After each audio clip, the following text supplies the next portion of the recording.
बिस्मिल्लाहिर्रहमानिर्रहीम। अस्सलामुअलैकुम। इल्म की बात देखने वालों को राव कमर रिजवान नई वीडियो में खुश आमदीद कहता है। हज़रत सईद बिन मुअल्ला रज़ियल्लाहु ताला अन्हु ने कहा, मैं नमाज में मशगूल था तो रसूल करीम सल्लल्लाहु अलैहि वसल्लम ने मुझे बुलाया, इसलिए मैं कोई जवाब न दे सका। फिर मैं आप सल्लल्लाहु अलैहि वसल्लम की खिदमत में हाजिर हुआ। अर्ज़ किया, या रसूल अल्लाह सल्लल्लाहु अलैहि वसल्लम, मैं नमाज पढ़ रहा था। इस पर आप सल्लल्लाहु अलैहि वसल्लम ने फरमाया कि अल्लाह ताला ने तुम्हें हुक्म नहीं फरमाया कि अल्लाह के रसूल जब तुम्हें पुकारें तो उनकी पुकार पर फौरन लब्बैक कहा करो। फिर आप सल्लल्लाहु अलैहि वसल्लम ने फरमाया, मस्जिद से निकलने से पहले मैं कुरान पाक की सबसे बड़ी सूरत तुम्हें क्यों न सिखा दूं। फिर आप सल्लल्लाहु अलैहि वसल्लम ने मेरा हाथ पकड़ा और जब हम मस्जिद से बाहर निकलने लगे तो मैंने अर्ज़ किया, या रसूल अल्लाह सल्लल्लाहु अलैहि वसल्लम, आपने अभी फरमाया था कि मस्जिद से बाहर निकलने से पहले आप मुझे कुरान पाक की सबसे बड़ी सूरत बताएंगे। आप सल्लल्लाहु अलैहि वसल्लम ने फरमाया, हाँ, वो सूरत अल्हम्दुलिल्लाहि रब्बिल आलमीन है।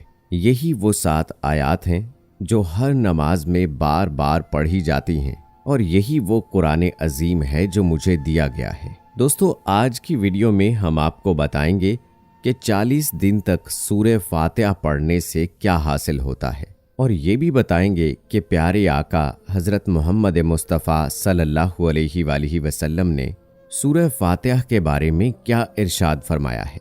वीडियो में आगे बढ़ने से पहले आपसे गुजारिश है कि अगर आपने अभी तक हमारा चैनल इल्म की बात सब्सक्राइब नहीं किया है तो अभी सब्सक्राइब कर लें। साथ में लगे बेल नोटिफिकेशन को ज़रूर ऑन कर लीजिएगा ताकि लेटेस्ट अपलोड होने वाली वीडियोस आप तक बर वक्त पहुंचती रहें। तो चलिए दोस्तों, शुरू करते हैं अपनी आज की वीडियो। दोस्तों, सूरह फातिहा शिफा वाली सूरत है। अगर आपके घर में कोई बीमार है, तमाम डॉक्टर से इलाज करवा कर थक गए हैं मगर शिफा नहीं मिल रही, तो आपको चाहिए सूरह फातिहा पढ़कर मरीज पर दम कर दें। इंशाअल्लाह वो सेहतयाब हो जाएगा। एक मशहूर वाक़या है। हज़रत अबू सईद खदरी रज़ियल्लाहु ताला अन्हो बयान फरमाते हैं कि हम एक फ़ौजी सफ़र में थे। रात में हमने एक कबीला के नज़दीक पड़ाव किया।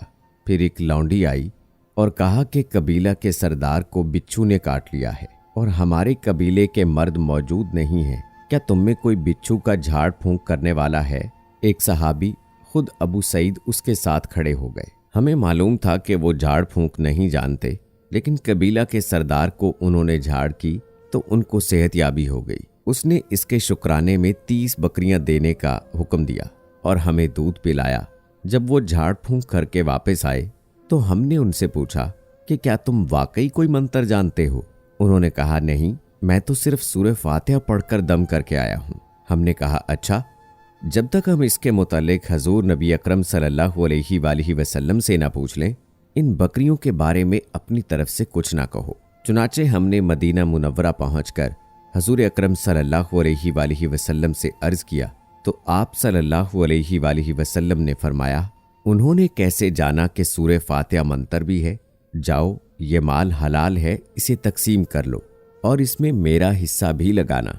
दोस्तों, इससे साफ जाहिर है कि ये सूरत कितनी शिफा वाली सूरत है। एक मर्तबा हजूर नबी अकरम सल्लल्लाहु अलैहि वसल्लम तशरीफ फरमा थे और सहाबा कराम आप सल्लल्लाहु अलैहि वसल्लम के गिर्द बैठे हुए थे। नबी करीम सल्लल्लाहु अलैहि वसल्लम ने फरमाया कि अल्लाह ताला ने मुझ पर बड़े बड़े एहसानात किए हैं जो मुझसे पहले किसी नबी पर नहीं किए। फिर फरमाया, मैं बैठा हुआ था कि जिब्राईल अलैहिस्सलाम आए और कहा, ए प्यारे मोहम्मद सल्लल्लाहु अलैहि वसल्लम, अल्लाह ताला हुक्म देते हैं कि मैंने आप सल्लल्लाहु अलैहि वसल्लम के पास अपनी किताब भेजी और इसमें एक ऐसी सूरत भेजी है कि अगर वो सूरत तौरात में होती तो हज़रत मूसा अलैहिस्सलाम की उम्मत में से कोई शख्स यहूद ना होता, और अगर ये सूरत इंजील में होती तो हज़रत ईसा अलैहिस्सलाम की उम्मत में से कोई शख्स नसरानी ना होता, और अगर ये सूरत ज़बूर में होती तो हज़रत दाऊद अलैहिस्सलाम की उम्मत में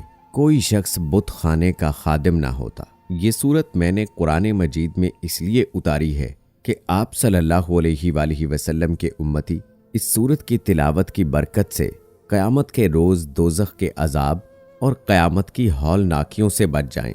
जिब्राइल अलैहिस्सलाम ने मजीद फरमाया, ए मोहम्मद सल्लल्लाहु अलैहि वसल्लम, उस ज़ात की कसम जिसने आप सल्लल्लाहु अलैहि वसल्लम को इस कायनात के लिए नबी बनाकर भेजा है, अगर रूए ज़मीन के सारे समंदर स्याही बन जाएं और तमाम आलम के दरख्त कलम बन जाएं और 7 आसमान और 7 ज़मीनें कागज़ बन जाएं, फिर भी इब्तदाए आलम से क़यामत तक लिखते रहने के बावजूद इस सूरत की फजीलतें नहीं लिखी जा सकेंगी। ये सूरह फातिहा है।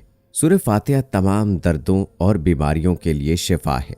जो बीमारी किसी इलाज से ठीक ना होती हो तो सूरह फातिहा को सुबह की फ़र्ज और सुन्नतों के दरमियान बिस्मिल्लाह शरीफ के साथ 41 मरतबा पढ़े और फूंक मारे, अल्लाह ताला उसे इस सूरत की बरकत से शिफा बख्शेंगे। दोस्तों, अब हम आपको बताते हैं कि सूरह फातिहा को 40 दिन तक पढ़ने से क्या हासिल होता है। दोस्तों, अगर आप माली तौर पर बहुत तंगदस्ती का सामना कर रहे हैं या आप बेरोजगार हैं, आपने बहुत सारी जगहों पर जॉब के लिए अप्लाई किया और आपको जॉब नहीं मिल रही, या आप कर्जे के नीचे दबे हुए हैं, आए दिन आपको कोई ना कोई माली परेशानी का सामना रहता है, तो आप ये सिर्फ 40 दिन तक अमल करें।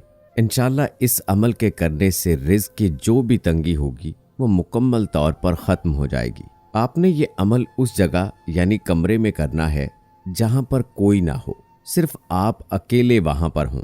अगर 7 रातों में से कोई रात मिस हो जाए तो आप किसी और दिन भी मुकम्मल कर सकते हैं। आपने ये अमल जुमेरात के दिन से शुरू करना है और 40 दिन तक ये अमल करना है। आपने ये अमल किसी भी नमाज के बाद करना है और कोई ऐसा टाइम रखना है कि 40वें दिन आप उस टाइम पर ही ये अमल कर सकें। तो आपने जाए नमाज पर ही बैठकर किबला रुख होकर जो भी परेशानी है उसको जहन में रखते हुए ये अमल करना है। कोशिश करें कि ये अमल रात को करें, क्योंकि रात को ये अमल करने की फजीलत बहुत ज़्यादा है। आपने अव्वल व आखिर दरूद इब्राहिमी 11-11 मरतबा पढ़ना है। उसके बाद आपने 90 मरतबा सूरह फातिहा को पढ़ना है। सूरह फातिहा पढ़ने से पहले हर मरतबा आपने बिस्मिल्लाह पढ़नी है और फिर अल्लाह ताला की बारगाह में दुआ करनी है। दूसरे दिन फिर आपने अव्वल व आखिर 10 मरतबा दरूद इब्राहिमी पढ़ना है और दरमियान में 80 मरतबा सूरह फातिहा पढ़नी है। और फिर तीसरे दिन आपने अव्वल व आखिर 9 मरतबा दरूद इब्राहिमी को पढ़ना है और दरमियान में 70 मरतबा सूरह फातिहा को पढ़ना है। और फिर इसी तरह चौथे दिन 8 मरतबा अव्वल व आखिर दरूद इब्राहिमी और दरमियान में आपने 60 मरतबा सूरह फातिहा को पढ़ना है। और फिर आखिरी दिन आपने अव्वल व आखिर 7 मरतबा दरूद इब्राहिमी और दरमियान में 50 मरतबा सूरह फातिहा को पढ़ना है। और इसी तरतीब से आपने 1 मरतबा दरूद इब्राहिमी और 10 मरतबा सूरह फातिहा को कम करते जाना है और आखिर में अल्लाह के हुजूर रो रो कर दुआएं मांगनी है। इंशाअल्लाह आपकी तमाम माली परेशानियां, बीमारियां, तकलीफ़ें, दुख दूर हो जाएंगी। तो दोस्तों, इन अहादीस मुबारका से यकीनन आप सूरह फातिहा की अहमियत से बहुत अच्छी तरह से वाकिफ़ हो गए होंगे और जो हमने आपको अमल बताया ये अमल भी आप ज़रूर कीजिएगा। इंशाअल्लाह आपकी तमाम परेशानियां दूर हो जाएंगी। अल्लाह से दुआ है कि अल्लाह ताला हमें अमल करने की तौफीक अता फरमाए। आमीन सुम्मा आमीन।